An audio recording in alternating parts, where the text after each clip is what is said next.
สบายดีก่อนอื่นข้าพเจ้าขอแนะนำตัวเองก่อนข้าพเจ้าชื่อว่านิมมานพันประเสริฐเป็นพ่อของเท่ามาแทนก็เป็นหนึ่งในบรรดาลูกศิษย์ของยันจิตดาแห่งนี้เนาะปัจจุบันนี้เท่ามาแทนอายุ3 ปี 7 เดือนคำถามว่าเป็นหยังข้าพเจ้าจึงพาลูกมาเรียนอยู่ที่จิตดาเหตุผลหลักๆก็คือโรงเรียนจิตดาแห่งนี้เพิ่นเปิดโอกาสให้เด็กน้อยมาสมัครได้ตั้งแต่อายุ6 เดือนไปจนถึง9 ปีเนาะและเพิ่นสอนในหลักสูตรที่ว่าพัฒนาสมองของเด็กน้อยเนาะตั้งแต่ยังน้อยเลยไปจนถึงใหญ่ข้าพเจ้าคิดว่าเป็นโอกาสดีที่จะให้โอกาสลูกได้มาเรียนฝึกพัฒนาการทางด้านสมองนับตั้งแต่ยังน้อยไปเนาะการลงทุนทางด้านการศึกษาให้แก่ลูกนี่มันคุ้มค่าเนาะมันคุ้มค่ากับการลงทุนแล้วก็ยิ่งน้อยเท่าใดยิ่งดีเนาะเพราะว่าเราต้องฝึกลูกเราฝึกให้ลูกเราได้เรียนรู้ตั้งแต่อายุยังน้อยๆเนาะเพื่อพัฒนาทางด้านสมองของเขาเพื่ออนาคตของเขาเติบใหญ่ขึ้นมาจะได้มีเป็นคนที่มีสติปัญญาฉลาดเนาะเพราะฉะนั้นเราต้องเริ่มฝึกแต่น้อยๆไปอันนี้เป็นเหตุผลหนึ่งที่ข้าพเจ้าได้ลงทุนในทางด้านการศึกษาให้ลูกตัดสินใจลูกมาเรียนอยู่ที่นี่ตั้งแต่อายุยังน้อยๆเนาะมาแทนเริ่มมาเรียนอยู่นี่ตั้งแต่ตอนเราอายุได้1 ปีกับ9 เดือนเนาะปัจจุบันนี้มาแทน3 ปีกับ7 เดือน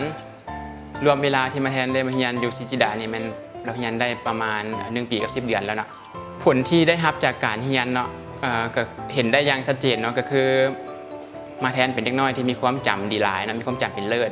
คือดังที่บางเมื่อปีกายนี่เนาะพวกท่านอาจจะได้เห็นคลิปแล้วเนาะที่มาแทนได้โชว์วิดีโอคลิปลงในFacebook เนาะคือมาแทนสามารถจื้อจำทุ่งชาติของแต่ละประเทศได้120 ประเทศเนาะและนอกจากนั้นก็ยังบ่เพียงพอมาแทนยังสามารถจื้อจำแผนที่ของแต่ละประเทศได้อีก120 ประเทศเช่นกันและก็ยังมีคลิปอื่นๆอีกเนาะตัวอย่างมันคลิปที่มาแทนสามารถจื้อบุคคลที่มีชื่อเสียงในประวัติศาสตร์ได้อีก120 ฐานเนาะอันนี้เป็นผลจากการเรียนของมาเรียนอยู่ในที่นี่เนาะซึ่งว่ามาแทนใช้เวลาเพียงสั้นๆก็สามารถจื้อได้หลายเนาะย้อนหลักสูตรเพิ่นพัฒนาทางด้านสมองของเด็กน้อยให้เด็กน้อยมีความจำดีแล้วก็มาแทนก็เอาใจใส่มาเรียนอย่างปกติบ่ขาดดังนั้นจึงมาแทนได้โชว์ผลงานอย่างโดดเด่นคือดังที่พวกท่านได้เห็นเนาะบางท่านอาจก็ยังจะบ่เห็นก็เบิ่งได้ใน YouTube เนาะประเทศอย่างโน้มาแทนไซปัสเก่งหลายจอร์แดนเก่งหลายซีเรียเก่งหลายลีมันเนอร์เลบานอนเก่งหลายลูกอิสราเอลเก่งหลายอิรักเก่งหลายลูกคูเวตเก่งหลายซาอุดิอาระเบียโดยซาอุดิอาระเบียเก่งหลายลูกกิเน่เก่งหลายโอมานเก่งที่สุดเลยอิมิเรตโดยสหภาพอาหรับเอมิเรตส์นะประเทศอย่างโลกกาตาร์เก่งที่สุดโลกบาเรนเก่งหลายลูกแผนที่ปากีสถานอัฟกานิสถานอิหร่านตุรกีไซปรัสจอร์แดนซีเรียเลบานอนอิสราเอลอิรักประเทศอย่างโลกนี่แผนที่ประเทศอย่างโลก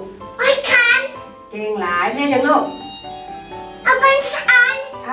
ถานเก่งหลายอิหร่านเก่งหลายประเทศอย่างโลกตุรกีเก่งหลายไซปัสเก่งหลายโลกจอร์แดนสุดยอดเลยลูกประเทศซีเรียเก่งหลายโลกเลบานอนเก่งหลายอิสราเอลเก่งหลายเก่งที่สุดเลย ผ่านการที่พาลูกมาเรียนอยู่ในซิจิดาแห่งนี้เฮาผู้ปกครองผู้เป็นพ่อเป็นแม่ได้รับอย่างแน่จากซิจิดาเนาะเอาไปปรับใช้ในชีวิตประจำวันได้แนวใดเนาะข้าพเจ้า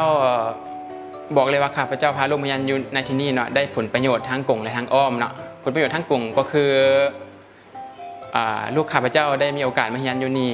และได้ฝึกฝนอยู่ในห้องเรียนแบบเต็มๆใน1 ชั่วโมงเนาะอันนี้เป็นผลประโยชน์ทั้งกงเนาะและผลประโยชน์ทั้งกงอันที่2ก็คือเฮ็ดให้สมองของมาแทนนั่นฉลาดขึ้นสามารถจื้อจำได้ไวจื้อจำได้หลายๆอย่างในเวลาอันสั้นๆเนาะอันนี้เป็นผลประโยชน์ทั้งกงและนอกจากนั้นก็จะได้เวียกบ้านให้ไปฝึกเรียนอยู่บ้านนำเนาะวันนี้มาเบิ่งผลประโยชน์ทางอ้อมเป็นอย่างไรผลประโยชน์ทางอ้อมก็คือข้าพเจ้าได้มีโอกาสเข้าไปนั่งร่วมเรียนในห้องกับลูกชายข้าพเจ้านับตั้งแต่เริ่มเรียนใหม่ๆจนถึงปัจจุบันนี้ข้าพเจ้าก็ยังมานั่งร่วมเรียนกับลูกอยู่เนาะเรียนเขาจะเห็นเขาไปเรียนในห้องเขาจะฮู้อย่างแน่เนาะเขาจะสามารถเห็นวิธีการสอนของครูยูซิจิดะเนาะส อนของเพิ่นสอนแนวใดเฮาก็จื้อไว้ในสมองเฮาเวลาเฮากลับมาบ้านเฮาก็ไปสอนลูกเฮาตามเวลาที่วางตามหลักสูตรที่เพิ่นสอนนั่นแหละเพราะว่าเฮาเข้าไปเฮาได้ผลประโยชน์อยู่แล้วเฮาสามารถจื้อและเก็บกำข้อมูลต่างๆที่เพิ่นสอนเนาะอันนี้เป็นประโยชน์ทางอ้อมที่ได้เนาะและนอกจากนั้นเฮาก็ยังได้มีโอกาสเข้าร่วมสัมมนาวิธีการเลี้ยงลูกที่ทางศูนย์ชิจิดะเพิ่นได้เปิดทุกๆวันพฤหัสตอนแรงให้พ่อแม่ผู้ปกครองเข้าร่วมอันนี้ก็เป็นผลประโยชน์ทางอ้อมและนอกจากนั้นผลประโยชน์ทางอ้อมอันที่3ก็คือเขาได้คู่มือแนะนำวิธีเลี้ยงลูกไปอ่านอยู่บ้านเพื่อประดับความรู้ของเขาแล้วเขาจะได้หมุนไส้ในการเลี้ยงลูกเขาให้ถึงวิธีในการพัฒนาสมองของลูกเขาเพื่อให้เป็นคนที่มีสติปัญญาที่ฉลาดเพื่อเป็นบุคลากรที่ดีของชาติในอนาคตเนาะอันนี้มันผลประโยชน์ทางอ้อมเนาะที่เขาได้จากชิจิดะพ่อแม่ผู้ปกครองเด็กถ้าหากว่าทานจากมาสัมผัสพาลูกพาหลานของท่านมาสัมผัสในโรงเรียนแห่งนี้ก็มาได้เนาะเพิ่นเปิดรับสมัครตั้งแต่อายุ6 เดือนไปจนถึง9 ปีเนาะทางว่าท่านสะดวกแล้วก็ข้าพเจ้าแนะนำอีกเติม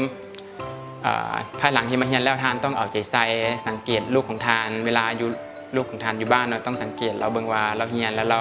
มีความสุขในด้านใดเนาะเฮาก็ต้องส่งเสริมเราในด้านนั้นถ้าว่าเราเรียนเลขแล้วม่วนเฮาก็สอนเลขให้เราหลายๆเนาะถ้าว่าเราเรียนสิ่งใดเราเห็นงุดงิดเราเบื่อเฮาก็บ่เฝ้าสอนสิ่งนั้นเถื่อเพราะว่า